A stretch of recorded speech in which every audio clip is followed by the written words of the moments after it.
8 xona uy, naqd 4 ta sanuzuli mavjud bo'lgan mana shu qurilish tugallanmagan uchastkamiz sotuvga qo'yildi.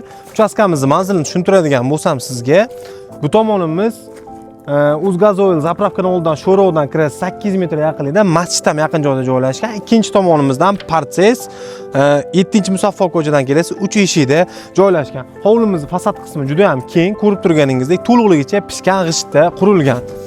Darvozaxonadan kirganimizda o'ng tomonimizda birinchi umumiy sanuzulimiz planirovka qilingan. Xohlasangiz hojatxonani o'zini qilasiz, xohlasangiz dushini ham ichida qilib olishingiz mumkin. Demak, mana bu yerda bitta kattakon zal planirovka qilingan. Eng qizig'i zalimizni tagi baland qilib, xona qilib yashaydigan tarzda katta qilib turib, podval qilib qo'yilgan. O'zingizga moslab olasiz. Endi bu tomonimizda yana uy hamda daxliz ko'rinishli ikki xona uyimiz, ichida sanuzul bilan planirovka qilingan, ota-onalarga mo'ljallangan. Keyingi joyimiz esa oshxona hisoblanadi. Oshxonamiz ham kengina, umumiy bitta oshxona plan ham qilib qo'yilgan ekan.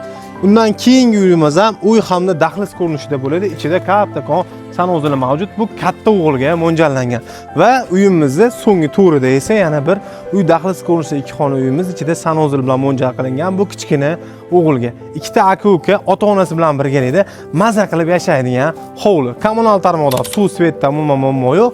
Qo'shnilar yaxshi, mahalla tinch joyda joylashgan.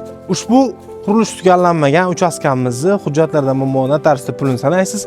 Ushbu qurilish tugallanmagan uchastkamiz narxi esa 39 ming dollar, yana barakasiga oz-moz o'tib berishadi. Egalan telefon nomerini videoning pastida qoldirganman. Bemalol aloqaga chiqib, sotilib ketmasdan mana shu uchastkani sotib olishingiz mumkin.